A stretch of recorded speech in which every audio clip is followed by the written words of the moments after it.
Make no mistake, being an entrepreneur is tough. You're trying to build a business, manage a team, deliver your product or service, and of course, make more money, all while trying to eat healthy and get to the gym, raise your kids, and maybe even make it to date night more than twice a year. So, when hustling harder doesn't work for you, how do you find the time, energy, and skills to build the business you want while being the parent and partner your family deserves? My name is Nick Murphy, and this is the Parentpreneur Podcast.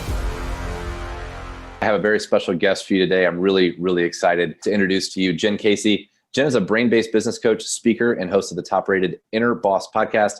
Through her signature program, Programs That Profit, Jen helps online coaches build, sell, and effectively run profitable online coaching businesses. When she isn't working, you can find her jamming out to Broadway soundtracks, becoming best friends with every dog that walks by, and introverting on the couch with her fiancé, Michael. I love how you just made introverting a verb. That's amazing. Jen, how are you? Thank you. Yes, I'm good. How are you? Thank you for having me. I am doing great. There's so much that I want to unpack here with you. I was telling you before we hit record that I was listening to your podcast earlier. I heard you speak recently at an event, and you literally have so much valuable content. But I want us to pick apart some examples for busy parentpreneurs out there, primarily digital businesses or people who are selling services or coaching using technology as a way to grow that audience and create influence there. There's so much to get to. But before you became a badass business coach yourself, you actually spent a bunch of time pursuing a musical theater career. Tell us that story. Yeah, so when I first stepped into kind of this world of entrepreneurship, I had already been essentially an entrepreneur or entrepreneurial as a performer, because essentially you are having to sell yourself on a daily basis to a group of people sitting behind a table who barely make eye contact with you. So it's like rejection, all of those things, you're well prepared. But yeah, so I started in theater and musical theater and as an actor and vocalist, and I did that growing up. And that was something that I was pursuing. And for me, there were so many lessons that I learned through that process that really prepared me for entrepreneurship. So like I said, rejection, like eating rejection for breakfast every single morning. And so, stepping into the online space and doing sales calls and having someone say no, I was like, okay, that's fine. I didn't just bare my soul to you and sing something and have you say no. Like, this is a way easier no. So it was a lot of that kind of stuff. And then for me, really, my initial intention with my online business, my very first online business, was to have supplemental income for my theater career. So I saw so many of my very good friends who were on Broadway and all of that, who would go be on Broadway, and then all of a sudden we're like back at the auditions with me and everybody else. And I was like, whoa, but you were on Broadway. Like, what are you doing here? They're like, I'm auditioning. Like, that's how this works. We're all in the trenches together. And I mean, there was so many instances like that where it made me really recognize that no matter whatever success you've had in the theater world, unless you're like the household name, you've got to continuously be doing the stuff that nobody really likes. And for a lot of actors, there's a lot of time in between. And there's a lot of uncertainty, a lot of lack of safety financially, because you never know when your next job is going to come. You never know when, there's going to be not a lot of shows. And for me, my personality, that just wasn't going to work. I need a little more control. I was like, I want to be in charge of my own life. I don't like the idea of leaving it up to somebody else to decide. And so I saw so many of my friends were bartending and waiting tables in between. I had already been in the service industry for many years, and it was a very difficult place for me to be long-term. And so I decided I'm going to start growing an online business to supplement that income so that I don't have to be bartending until 3:00 in the morning, wake up at 6 a.m. for an audition, because that just wasn't working for me. And that was really the beginning of it. And I remember being on the train on the Long Island Railroad coming in from Manhattan, and instead of learning my lines for things and reviewing sides and doing all of the things that I was quote unquote supposed to do as an actor, I was sitting there posting recipes on Twitter and, because I was a health coach at the time, and having so much more fun with that and really seeing more of a direct impact that I was making in that. And that was really the beginning of my transition. And I was in complete and total denial, because for so many of us, we have this identity that we want to hold on to. We set this goal, when we're younger, and I had not done the personal development at that point to recognize that it was okay for me to let go of this theater identity and transition, that it didn't mean I was a failure, that it actually was okay to essentially quit and walk away, that I had to just really trust my intuition that, my actions spoke louder than my words. Like, yeah, I want to be a theater performer, but I'm not doing the work. I am not showing up for that. So do I actually want it? Or do I want this other thing that I cannot stop doing? And so that was really the beginning of that transition. What I didn't know at the time was it was the greatest foundation for entrepreneurship. It reminds me so much, some of you guys have heard this story. I bounced around the NFL as a punter for 4 years after college. And it's very, very similar. Being an athlete, being an actor, you're in or you're out. You have a job one day, you don't the next day. And you're constantly doing things like bartending. I substitute taught, I sold real estate, like anything you could do part-time to still have time to go to auditions or tryouts in my case, and still work on your craft. But what was it? There's so much in identity there. And especially for this audience, I kind of want to deviate from our little script here for a second, but so many people are wrapped up in identity. I get asked that all the time. Like, was it hard walking away from football? Was it hard walking away from theater? But for parentpreneurs, you really have two identities. So how did you change that identity, or you're still who you were and who you are. Right. Well, I think perceive identity and shift it there without feeling like I'm no longer this, especially when you're public, as an athlete or an actor, where you're known as the actress or the singer or the performer or the punter. How did you handle that kind of shift in identity from the external people that kind of fire things at you? So I think the first thing is like recognizing that, at our core, that's really our identity. So if we look at the way that we kind of structure things, it's like the core is our identity. And then we've got our, layered on top of that is like values and beliefs, experiences, memories. And so whatever is at your core is the primary thing that moves you. For a lot of people, it's not just that they have an identity of their career, though that tends to be a big one, especially in the US. We also have identities of, I am attractive, I am a great athlete, I am not worthy, right? Anything that comes after I am goes to the identity level in the subconscious mind. When we want to shift an identity, I've had many identities shift and move. And before I really understood a lot of this work, it was scary because the ego is in your brain's like, you're going to lose yourself. Who will you be without this? Yeah. You're going to be a different person. And there is some truth to that because our key motivator or our biggest push is from the identity level. But I think for me, transitioning out of that, there was a little bit of like processing that I was no longer this person that I thought I was going to be. And I had all these rules and things around what that was supposed to look like. And so it was a little bit of a grieving period at that time for me to process that and say, okay, well, this is a part of my life that I am going to say goodbye to for now. This was something that brought me a lot of joy and it's not bringing me joy anymore. So it no longer feels like it is in alignment. But I think what I was able to do years later as a business owner, especially when live video came out, was I was like, oh, wait a minute. Like, I'm still a performer. I just have a different stage now. Now it's live video. Now it's speaking at events. Now it's, being on webinars or being on things like this. It's just, I'm not singing and dancing. I'm able to communicate in a different way. Yeah. It's so funny. I got asked this the other day on a podcast interview that I taped, and it was, that was why I went this route. Like, the hardest thing for me to replicate or to recreate was that stage, like the energy you get from being live and performing as an athlete, as an actor, as a singer. In the business world, when I was in sales and, presenting a contract to somebody for signature and they'd sign it, like there was no rush. There was no, this is awesome. And it's funny to hear you say that because you're right. This is another stage. And I think it's been one of the things that for me in my transition has allowed me to kind of recapture the part of being an athlete that I liked and bring some of that identity of enjoying the stage, enjoying performing, enjoying, being on and having to execute when it counts. That was something that I personally was searching for in the corporate world and just never found. But I want to pivot real quick. You had started this business. Did you say recipes? Is that what you were doing as your side hustle? Yeah. So I was doing health coaching. I was in network marketing, and I was also a group fitness instructor. That's a lot. That's a lot of things. So as you were doing that, you were riding the train to auditions. What was it that your goal was? Once you realized that you really enjoyed this thing and you were going to let the theater career go, what was your next step just in terms of where your mindset was in terms of, well, this is what I really want? Or were you thinking about what you were qualified or how you could make money? Or what was your thought process to pick and choose where to go? Yeah, so it took about 2-ish years to really make that transition. So I started the initial business in 2011 and then ended up going to an acting conservatory after I graduated from college. And so, at that point, it was really more to have like that supplemental income so that I wouldn't have to work in a restaurant. And then I kind of went all in with theater. I was booking gigs and doing work that I absolutely loved.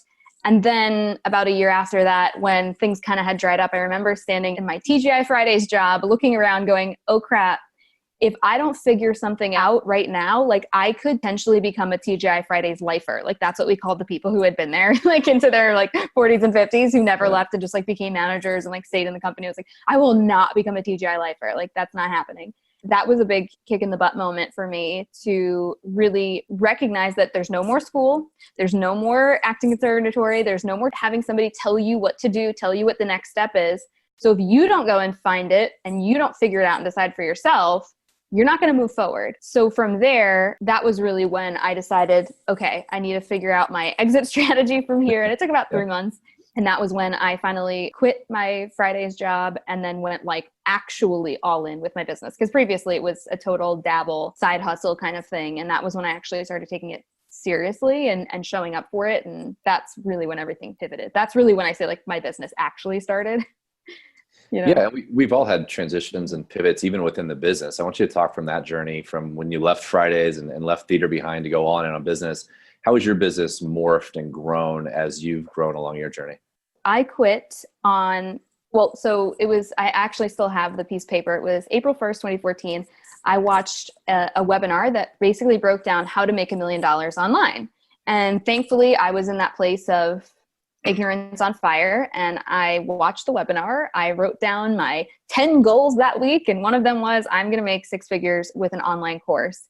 And I felt completely certain about that. I was like, yep, this is 100% happening. Now, prior to this, I had, dabbled in network marketing and sales and things like that. I had no real evidence that I could actually pull that off. And I remember telling my parents, they were kind of concerned, telling my friends, they were confused, telling my therapist at the time. And she was like, oh, that's interesting. Like older woman, totally had no idea. Like this girl's clearly lost her mind. And I was just completely certain. And I remember it was Easter of 2014. So I think it was like the 21st, the 20th. And I went into work at my TGI Fridays job and no tables, completely empty. I had just left my family dinner to go there. And I was kind of annoyed that I had to be there. Like, just send me home. There's nobody here. Yeah. The new manager at the time was trying to make an impact. So he was like, nope, if you have no tables and nothing to do, why don't you go and scrub the base of the bar? I'm like, what? That's not even a thing. That is not a thing. So I said, absolutely not. Crossed my arms, was like, not doing it. And I went in the bathroom and just like stood against the tiles. And I just like, that was the last time I ever cried in that bathroom. And I cried. Previously, I would go in there just like shed just a one little tear out of frustration. But this was like an actual cry because I knew that I was done. Like I knew that I'd finally made the decision that I was out. And I walked back out there and there's all these like 16-year-old hosts on their hands and knees with their rubber gloves on and aprons on, and they're scrubbing the floor. I'm like, guys, get off the floor. What are you doing? That's not your job. Like, just say no. And they did it anyway. And then the whole bar like stunk of Clorox. So clearly no one was going to sit in there. And I finished out my shift because at that time I was still such a people pleaser. Yeah. The next day I went back in and I put in my 2 weeks. And from there I had made a decision that I was going all in. And like the week before in my network marketing business, I'd made like $800 and I was like, I'm rich, I just needed that like one little bit of success. Like I signed 25 new clients. I'm rich. I could do this. But I really just like went all in. Like I did not know how to grow a scalable business. I had no email list, not a real social media following. And I had no 6-figure course ideas. So, me being like, I'm going to create a 6-figure course. Like, okay. So I really, in order to create income for myself at that time, I just decided that I was going to go all in with network marketing for the time being, make money through that because I already knew that business model. It was like already kind of there for me. Yeah. And so I spent about 1.5 years going all in with that. I drank all the Kool-Aid, like let's just keep it real, went on all the vacations, did all like ran for all the recognition and accolades. And I just got really burnt out by it. And again, having to walk away from another identity of, but I'm this person that says this is the best thing ever. And now I'm telling people that it's not, that I don't want to do it anymore. Like, oh my gosh. So there was like, again, another like transition and processing of that about 1.5 years in. It was December 2015, New Year's Eve. And I remember my now fiance calling me going, hey, like we're going to be late to this party. What are you doing? I said, but I just gotta like get like one more sale before the end of the year. He's like, we're gonna miss the ball drop. What are you doing, Jen? Come on. It's like literally 9:30 at night. We got to go to this party. And I remember hanging up the phone with him going, this is stupid. Like, this is just dumb. Like, I created an online business so that I could have freedom. And now I have less freedom than I did when I worked at Fridays. Like, this makes absolutely no sense. And so that was really when I decided like it was time to transition again and create my own business and really go in with business coaching, because that was really what I loved to do as a network marketer. Because as a network marketer, you're teaching people both whatever that product is, but also the business side of things. And right. I remember an upline telling me, because I just loved to create like back-end systems. I was like, I just want to create back-end trainings. And I was doing all of this research. I was taking all these courses. So the way that I was growing my business was super different from the way that a lot of the fellow team members were, especially at that time. Yeah. And I was like, guys, you got to find your niche. You got to do this. You got to do that. They're like, what are you talking about? Just post more on social media, post 5 times a day, post pictures of the shake. I'm like, no, that's stupid. It doesn't work. Please don't. For those of us that follow, please don't post another shake picture, please. No, I mean, thank God I feel like people don't really do that anymore. But at the time, that was like, of course that's what you do. And you just copy and paste your upline stuff, and that's how you grow your business. I was like, no. And I remember one of the uplines telling me, you know, Jen, you're not going to be able to make money just by making business videos. Joke's on her, because here we are today, right? So it's like, that was a great lesson in don't take advice from people who don't know your vision, who are not successful, who are not in your head, who don't see what's possible, who are not taking the same trainings that you're taking. Like, you see something differently because you have a different perspective. So, you know, I mean, throughout all of that, there were so many ups and downs, so many difficult days of just, you know, not totally feeling in alignment with what I was building. And really at that point, not wanting to, like, I was like, I have to post another recipe. Like, I'm going to stab my eyeballs out. Like, I just can't do it. I'm just like, I don't care about health. If somebody asks me one more time, like, what the best greens to eat are, I am going to freak out. I was like, Google it. Whichever ones you want. Yeah, exactly. I'm like, whatever you feel, whatever's green, just pick one, you know? And they're all good for you. Yeah. Rule of thumb, if you get to the point where you just want to yell at your clients and say, Google it, you probably, you know, want to think about if you're really passionate about that area. I love it. Yeah. I love it. You started working with business coaches. You started working as a business coach, working with entrepreneurs that I'm assuming were probably, some of them, more seasoned than you in business, might have had more expertise in business, but you came with this really unique skill set. What was your biggest surprise among the people that in your mind maybe were at an elevated position when it came to actually how they ran their business and what the results were like? Yeah. So at first I really just focused on working with network marketers and health coaches, because that was what my experience and knowledge was. And I also started talking about live video because I was just like, I'm going to pick a niche. Okay. Live video was out for like 3 weeks on Facebook. I was like, I will position myself as the Facebook live video expert, because I had all this theater background and I knew how to connect on camera in a way that a lot of other people did not. And they were really uncomfortable with live, but that was my skill set from doing theater for so many years. But yeah, I mean, as I worked with those people, I really started to see, even just in my group coaching programs, quite a spread of things that were happening. And that's what really got me interested in diving into more of the mindset piece, because I was really only giving the strategy at that time. And what I started to see emerging was there was in every group, like the rock star, the person who would absolutely crush it, who showed up for the work, who is incredible and would just take whatever you said and run with it.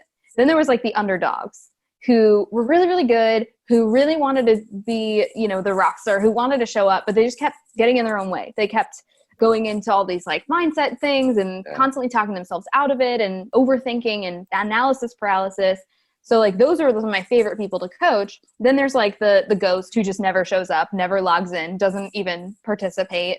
The lurker who's like kind of watching the group, but also doesn't participate, but is getting value. They're like the more introverted person. And there's like a few other avatars that like you kind of see in a group coaching program, the spread, the complainer, of course, who's just like wants the attention, like always like nothing's working. Here's what I'm struggling with this moment. Yeah. So it was like really interesting to see all of these different dynamics kind of emerge, especially when you're working with, 50 to 150 women in one group. There's a lot of things that are going to come up, a lot of things that get triggered. And so I started getting frustrated as a coach because I felt like I wasn't able to really deliver the best possible customer experience because I knew that I was leaving so many people behind. And I remember going to my very first Tony Robbins event and leaving that experience because he really speaks about so much of like the NLP work. And I felt completely changed. And I remember going home and actually doing a podcast interview with a friend. And he was like, so like, what do you want to talk about? Like, what's coming up for you? And I was like, dude, I don't even know. Like, I have to change everything. I have to change everything. I remember hearing a story about Tiger Woods, that he was at the top of his game. He had realized that he had to tweak something in his swing. So he literally pulled himself out of the game of golf to go behind the scenes, to go completely change his swing. Like, you don't do that when you're like at the top of the game. And came back and absolutely crushed it for many years. And I remember thinking to myself, I need to go work on my swing. I need to go fix my swing. And that really was a huge thing for me, because I was like, I don't feel an integrity leaving people behind and not really knowing how to bring all of these people into the conversation and showing up for them with what they actually need. I mean, some of the things that I know now that I wish I could have given them then is that when we're experiencing exponential growth, there's a lot of things that can come up for an individual. So one of the things is like cognitive dissonance. Right? That dissonance is when we've got new beliefs and identities that are in direct conflict or contradiction with old beliefs and identities. So somebody might want to believe, I am, like, even what I did, like, I'm going to create a 6-figure course. But there was still a part of me, there was still a program going in my brain going, I am broke, I am broke, I am broke, I am broke. And that's why it took a little bit longer, because I had this old wiring and the new wiring, and, we're kind of doing this dance, and people go, I'm driving myself crazy. Why can't I stick to what I said? But it's because we've got 2 different programs running simultaneously, and they're in direct conflict. Another thing is uncertainty, right? There's so much uncertainty when we're stepping into something new. And that really comes down to kind of what we were speaking to before, like shedding that old identity. When we do that, it can stir up this feeling of, I don't feel like myself. Something just feels weird. Or when we start a new behavioral pattern in our same location, we're like, wait, I'm working out every day. Like, this is weird. I never worked out before. This doesn't feel like me, right? So we can go through all of those things of uncertainty when really we're just recalibrating to the new version of ourselves. And it's the most interesting part, I think, about being human beings is that we want to, our reptile brain wants to keep us safe, and what we know is what's safe. And so that's where we want to operate from. But if you really want to grow, you've got to push that. And the discomfort or the, fear, just all the feels, right, that come up when you're pressing against this box, trying to create this new identity or trying to take that next step.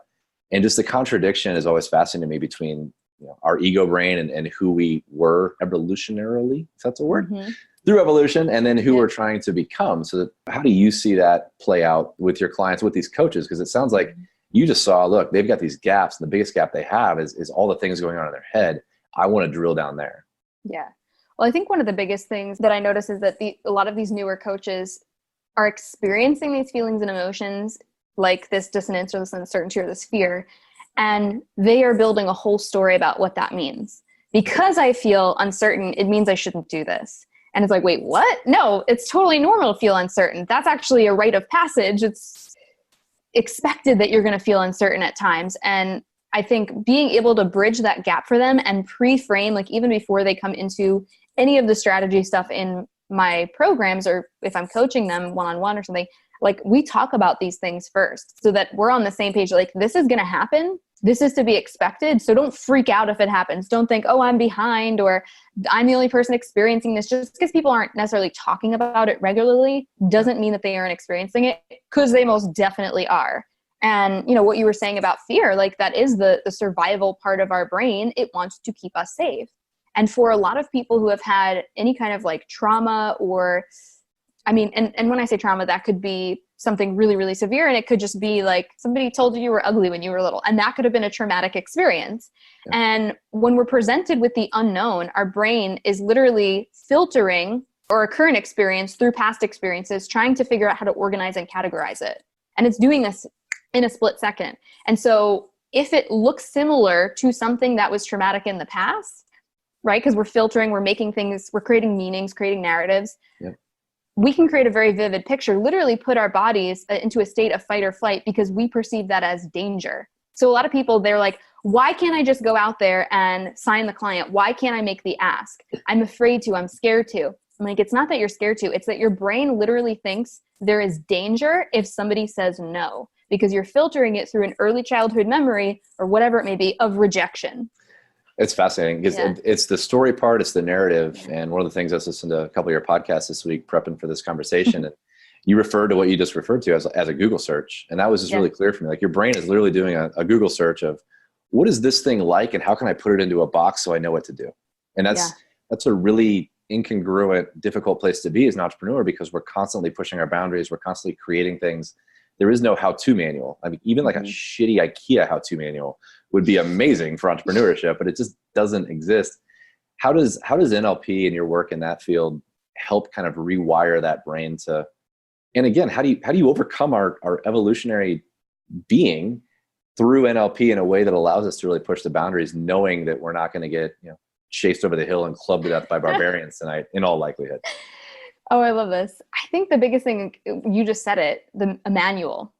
Our brains are basically like a computer, and we've programmed them in a specific way, usually from childhood, and most people haven't updated that programming. Like when we're little kids, we are just walking subconscious minds. So we take everything personally, we take everything in. That's why when you're a little kid, you believe that Santa Claus is real. You don't challenge that because you don't have enough life experience to have context for like, oh wait, there is no man in a suit and a beard like coming with presents. Like, but as a little kid, you believe that's true. I remember my mom made up this whole thing about a leprechaun because she was like, you guys are Irish on your dad's side, so like it's the leprechaun, guys, look. And she took our little doll houses and like put coins all in them. She's like, the leprechaun came, and she was having the best time with it. But we were like, I saw the leprechaun, I saw him. So like little kids will pretty much believe anything you tell them. So if you tell them they're stupid, they'll believe you. If you tell them they're amazing, they'll believe you. And so I think one of the biggest things with NLP, the tools that you're given within neurolinguistic programming, it's really allowed me to be able to, it's one of the tools that I use of several, but it's really given me essentially the manual to how to rewire the brain. One of the things you're mentioning before is like interpretations. That's one of my favorite things to really unpack for people. When my clients come to me and they're asking certain questions, that I'm always listening for specific descriptive words that they're using. So recently, or maybe a couple months ago, somebody said, I'm really discouraged. I'm really disheartened because X amount of people opted into my freemium and only a certain, or nobody opted into my freemium and only a few of those people watched the video. And I was like, well, wait.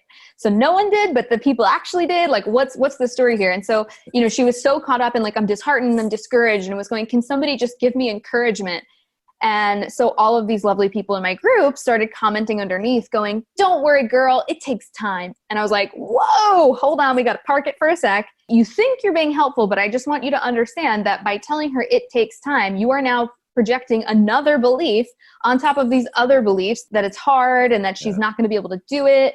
And so I actually posted the other day, one of the biggest limiting beliefs is the belief that it takes time to change, or it takes time to let go of a limiting belief. I was like, don't worry, it won't take time to change it though. And it's funny too, because what I ended up saying to this woman who was saying, I'm disheartened and I'm discouraged, I said, I'm not going to give you encouragement because you don't need encouragement. What you actually need is to get to the source of the belief as to why you are feeling discouraged and disheartened.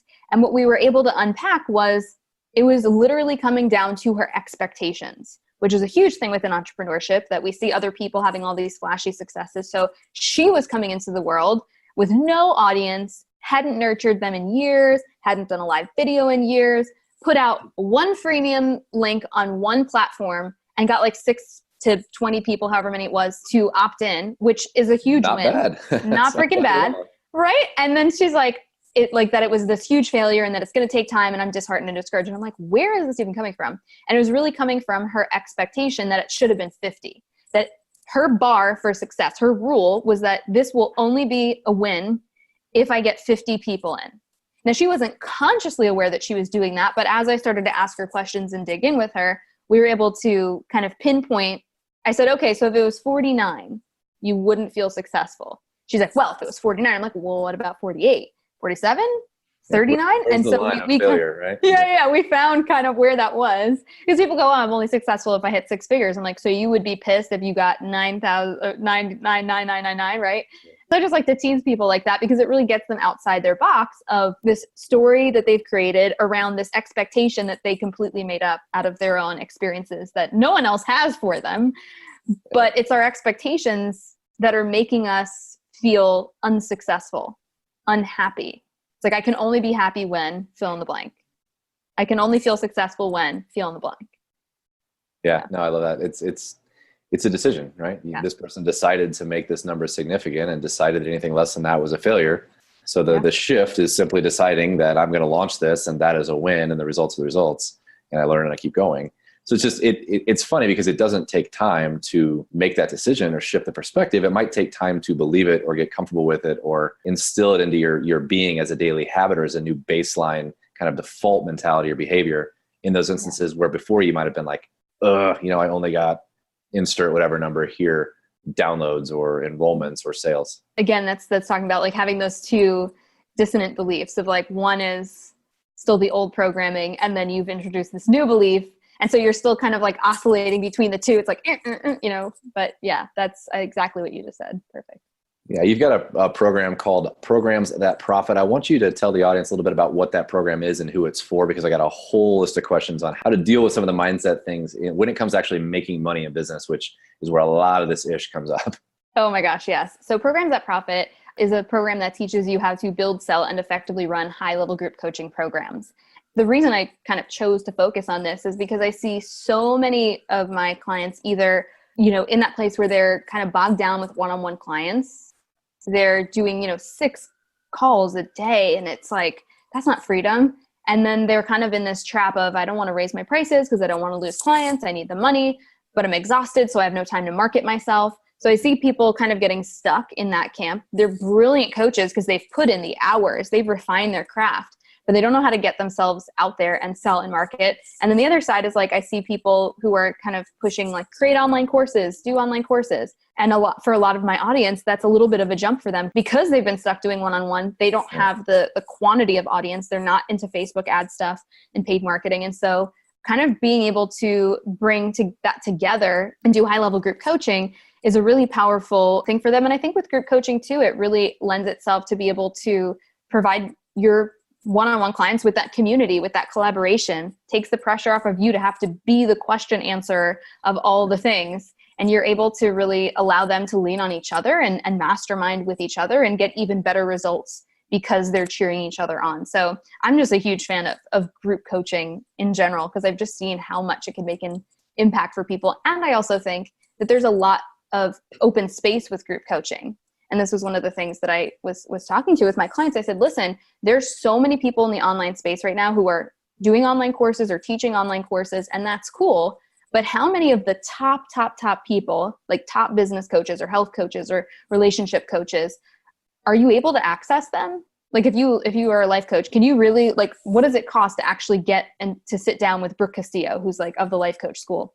Yeah. She has some opportunities, I believe, but for other than her and maybe a small handful, you're not going to be able to sit down and get that direct feedback. You've got to go through their courses and then maybe move through to like a mastermind level with them. And so I said, there's a huge need in the online space for that one-to-one, for that more intimate conversation. But a lot of the quote unquote top dogs aren't offering it. So there's a huge amount of people who want to have that environment. So there's open space. Like you guys can totally dominate if you're doing a group coaching program. Yeah, no, I totally agree with you. It's not like anybody wakes up, people want the transformation from a course. Somebody wakes up going, gosh, I really hope I get an email today about an online course because that's really what I want to invest my time and my money in. They want the transformation and the accountability and the coaching that you're able to get and give in a group coaching program is immense. I totally believe I'm 100% in line too, as far as just where the market is, like over-indexed on courses and free or cheap stuff. The mastermind community is out there, but there's this nice middle ground.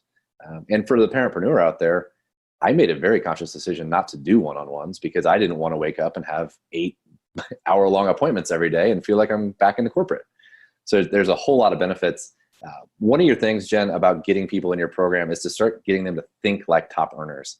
Why is it so important to think like a top earner, especially if you have to do that before you become one? Yes. So I think the first thing is recognizing, like, what does a top earner think? And that's one of my favorite questions when I'm sitting down with friends of mine who are very successful.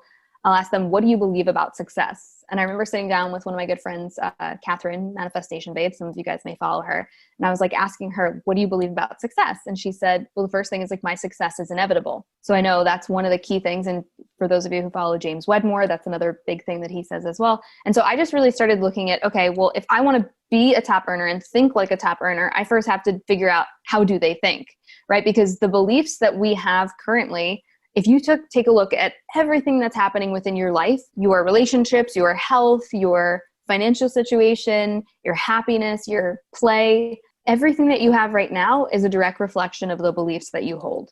And so if you don't like something that you have currently, you simply need to raise your standards and shift your belief about what that thing is. And I don't think that needs to take time. I think that that can happen within a split second of you recognizing, oh, wait, I am not happy with my intimate relationship with my spouse. I want to dedicate more time to that. And this is what I would like for it to look like. So you kind of reverse engineer from now. What do I, from there, what has to happen? What do I need to believe? How do I need to show up differently in order to reprioritize that area and make sure that it becomes that thing that I want it to be? And with financial stuff, thinking like a top earner, I sit down and ask myself, when I have difficult decisions, I'm like, okay, what do I want to do? I usually come up with one answer and I say, okay, hold on. What would the $10 million a year business version of Jen do? And then I usually have a different answer. I'm like, oh, I wouldn't be doing this. This wouldn't even be a decision for me. Someone on my team would be completely handling this and this would be off my plate.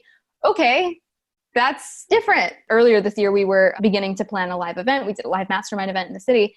And the idea of doing an event was like very overwhelming to me because at that time I was thinking that I was going to have to do everything and plan everything. And I was like, oh, it's too much. I hate planning events. I don't want to do that.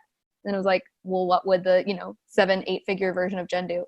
Oh, she would have someone else plan it. Duh. Like, I'm just going to give that to someone else. And all of a sudden, because I was operating from that future version of myself or that aspirational version of myself, all of a sudden new possibilities were opening up. Yeah, I want to go back. We've kind of just glossed over or taken for granted the critical importance of self-awareness and being honest with yourself. You just touched on earlier in your answer about alignment. And if things aren't in alignment, or if you're happy in this way, but not in this way, the self-awareness it takes to literally ask yourself those questions or even be aware of how you're feeling and contextualize what that might mean as it relates to the other parts of your life. Because business, entrepreneurship, parentpreneurship, there's a lot of stuff that's all intertwined. You can't necessarily isolate, unhappy at work. That's cool if you go to work from 9 to 5 and come home and you check out and you literally don't care. It's not cool, but it's compartmentalizable. But if you're a parentpreneur and you're unhappy with your spouse, it's going to affect your work. If you're not being the parent you want to be, it's going to affect your work. If your business isn't where it wants to be, it can affect those relationships. Talk about self-awareness for a minute and just the critical importance of being really, really open and honest. And then any tips you have to get people to really step back and take that 30,000 foot overview to figure out, am I really happy or am I just telling myself I am because I'm really truly something else? Wow. Yeah. That self-awareness piece is essential and that's the foundation. I would think that most people have some degree of self-awareness, but hopefully we can, through this conversation. I sure hope so. If not, we're trying to get them there, but yes, it's just so important. It's so important. Yeah. But hopefully even through this conversation, there's new things that you've become aware of that maybe you didn't realize were coming up for you. So I think for one of the things that I would give to people is, and this is not something that I created. If you guys have done some goal setting stuff, you may have done this exercise before, but you can take a look at kind of like the wheel of life. You can Google image search it and see, and it's like career, family, fun, hobbies, health, spiritual health, physical health. And I would just go through and rate it on a scale from 1 to 10. That way you can kind of compartmentalize and say, okay, I'm not feeling happy. Maybe I haven't pinpointed exactly where that unhappiness or dissatisfaction is coming from. So if you take a look at that, especially for those of you who are a little bit more visual and kinesthetic, this will give you an opportunity to really pinpoint the area that is causing the most dissatisfaction. So if you figure out, okay, I'm a 10 out of 10 in relationship, 10 out of 10 in physical health, but spiritual health is like a 5. Okay, that means I want to get back to whatever that is, meditation in the morning, or, you're religious, going and doing something that kind of brings you back to that. So, I would look at those areas and really give yourself an audit. Like, I'm a very visual, data person. So I'm like, give me a good scale from 1 to 10. And that just gives me instant clarity on where I need to be showing up differently. And then really where the areas that you do have a 10, like what makes that a 10? Or the things that are higher up, what makes that a 9? What are the things that you love about that? And just get really clear for yourself, like not just the things that you're dissatisfied with, but the things that you actually really love, because you want to be focusing more on those. And maybe those are some bigger concepts, bigger ideas that you can transfer over to some of the areas that are a little bit lower. No, I love it. I want to just touch on it. It seems basic, but I'm sitting here listening to your answers. I'm like, we've never really talked about how important it is to really grade or systematize that. I think you just gave a really good example. Going back to your program, where are the areas, because there's so many parentpreneurs out there that are either early stage, they're at this kind of plateau and they're trying to take that next step. Where have you seen with your clients where they get tripped up in the way that they think about their offering? So I think even one step before that, kind of the framework that I like to walk people through where they kind of get stuck is there's other key areas, but for somebody who's just trying to hit their first 6 figures in business, you've got the results-driven coaching system, some kind of sales strategy, and attraction marketing. Those are the 3 key components, baseline of what you need to get to that first 6 figures. And so when we look at this, almost like I draw it out like a Venn diagram, when somebody has the results-driven coaching system and they can close sales, like I work with a lot of people who might have an in-person business and if they see somebody in person, they can, or get them on the phone, they can close the sale. Yeah. But they have no attraction marketing. They have no social media following. And so I call that person, they're like the internet's best kept secret. Now, somebody who has really great attraction marketing, really great sales strategy, but no results-driven coaching system, they don't know how to actually show up for their clients. They're probably going to make some sales. They're like the influencer, right? They're going to make sales, but are they really getting people the result? Like those are where people kind of fall off in those courses and programs. They maybe refund. They're not really happy with the customer experience. So eventually that ends up hurting that person's long-term because people are not sending referrals. They're not buying again. So that's why it's like we want to have that piece as well. And then if we have the results-driven coaching system and the attraction marketing piece and no sales strategy, that's the coach that's showing up online for year after year after year, giving away amazing, free, valuable content, but not making sales and going, why are they buying from so-and-so? Why are they not buying from me? I know my stuff. This is BS. And I'm like, are you making the ask? Do you have a sales system? Do you have a launch strategy? They're like, oh no. Well, that's why people are going to pick your brain and take all your free stuff. Would you rather pay $10 for something or $100 for something? I'd rather pay 10, right? Like we'd rather get it for free. If you're going to give it away for free, they're not going to complain, but it's actually not helping them if, it's being given away for free. Because when we invest, we are more invested. I like to look at it through those 3 lenses of where is the actual breakdown? Is it in the sales strategy? Is it in your marketing? Or is it in your actual system, right? Because when one of those things are missing, it affects all the other areas. Like if we don't have that clear system, then people go, what do I talk about? I don't know what to talk about today on live video. I've run out of ideas because they're like stuck doing all like the how-to stuff. Yeah. And there's a lack of depth to what their content looks like. So there's so many little things where we can start identifying some of the people are like, oh, that happens to me too. Or people are inspired by you, but they're not buying. They're like, you're just so great. I'm so motivated by you, but they never make a purchase. It's like, well, that's not having a clear system. That's also not having a clear transformation in your offer, among other things that could be pinpointed as areas where there could be some tweaking happening. So imagine there's people out there listening to that and listening to the way that you described it, the Venn diagram, saying, I have this and I have this, but not this, or maybe I don't have 2 of them, or maybe I don't have any of this stuff. I'm just getting started.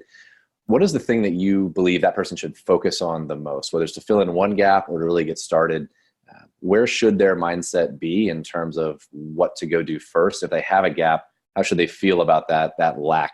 Again, going back to what you were saying before with awareness, that's really what the intention is in kind of creating that map for people. So if you recognize that your area of weakness or the area where you can kind of refine some stuff is in your results-driven coaching system, well, the first thing that I would do is either work with somebody or invest in something that gets you through a certification program, or like some of the things that I teach is like how to actually develop your method. Like if you have expertise, but you just haven't put it into a framework, that can literally change your entire business when you're able to do that.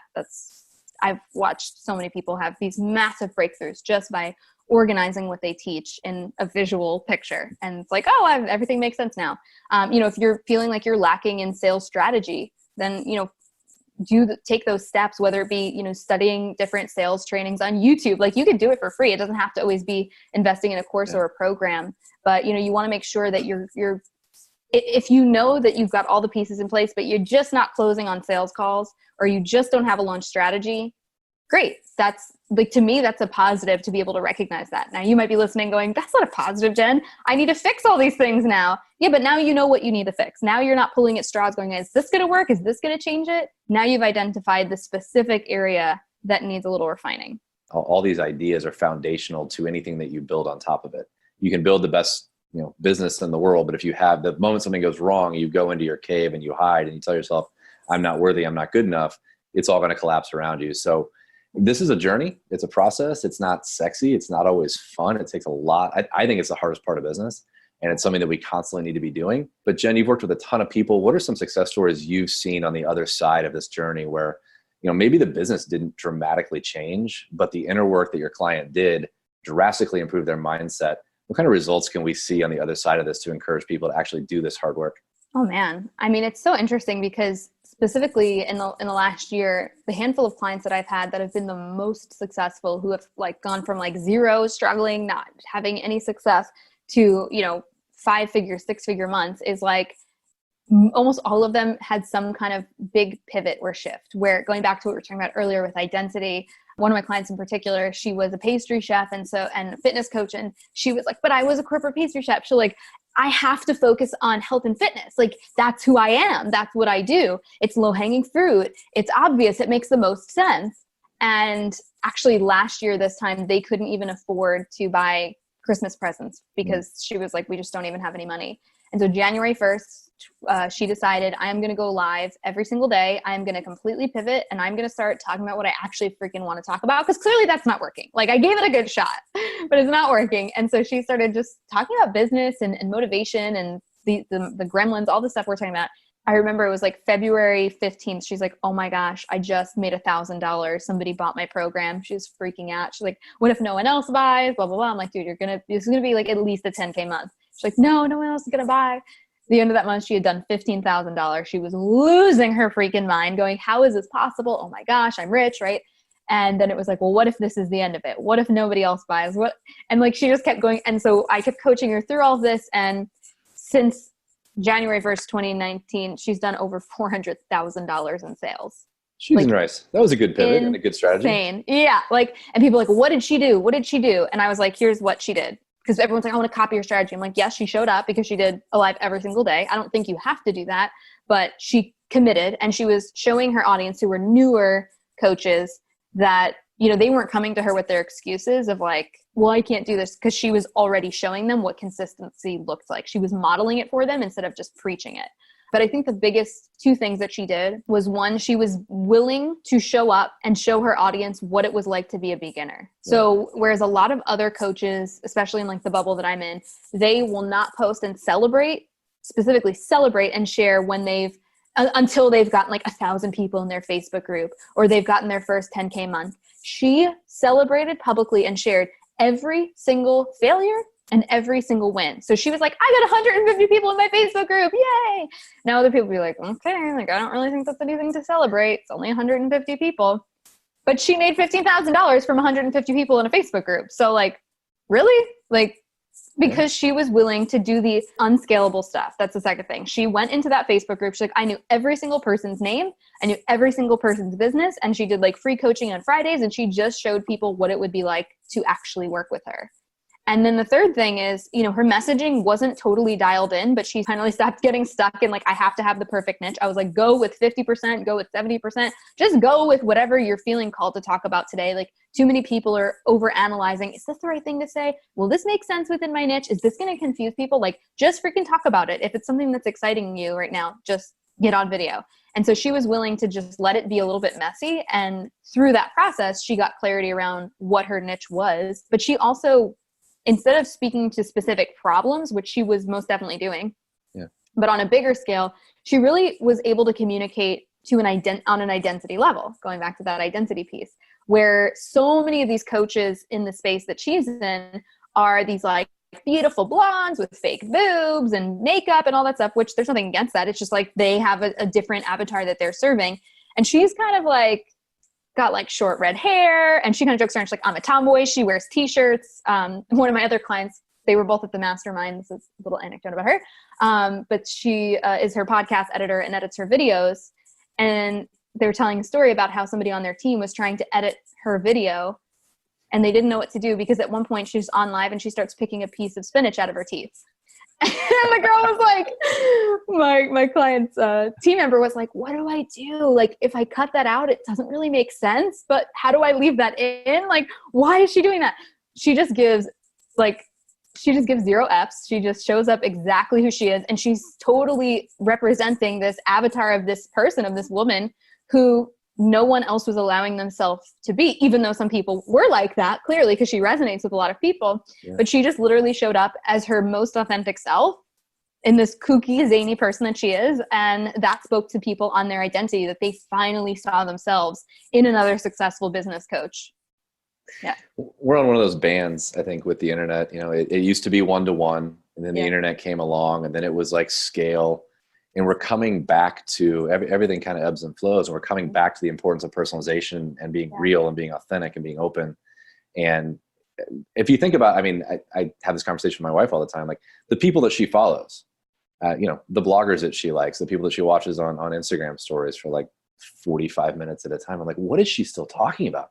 But it's always because they're real. Like when you think about the people you follow online, it's not because they have the biggest house or they're the most polished or they never screw up. It's because you relate to them. And so I think that's just a great lesson for all of us that are content creators and having to put ourselves out there. Just be yourself. Like it's, you know, it's really hard to be somebody that's not you when you're coming from that perspective every single day. Jen, real quick, we're running out of time here. I want to give you a chance to talk about what is the one thing for the new or aspiring parentpreneur out there that is just getting started that you wish that you knew back when you were getting started that you know today, as it relates to kind of mindset and just what to expect going down this crazy path of entrepreneurship?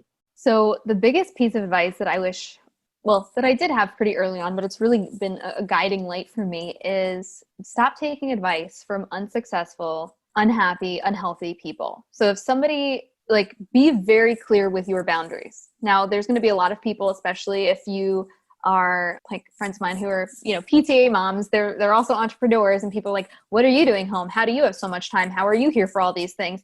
Right? Or why are you not here? Whatever the story may be. And it's like, there's going to be people who don't understand your vision, who don't understand your life, who don't understand why you're home all day long. Like they don't know what you do. They don't understand it. And they might want to give you advice or feedback or whatever that may be. And I think you just need to get really clear, not that you don't want to take advice from people or hear certain people out, but just know who those people are. Like maybe it's your spouse, your mentor, and like your 5 closest people in your peer group. Those are the people who you go to actually get feedback from, who you know are skilled coaches and are not going to give you the answer, but they're going to help you get the awareness for yourself and make the best decision that's in line with you. There's no ulterior motive. There's no projection of their own fears onto you, because when we're listening to people who don't understand our vision, who are coming from a place of fear, even when I was first transitioning into business, you know, a lot of people, like I said, didn't understand my vision. And I remember even when I went to go quit my TGI Fridays job, one of the managers said,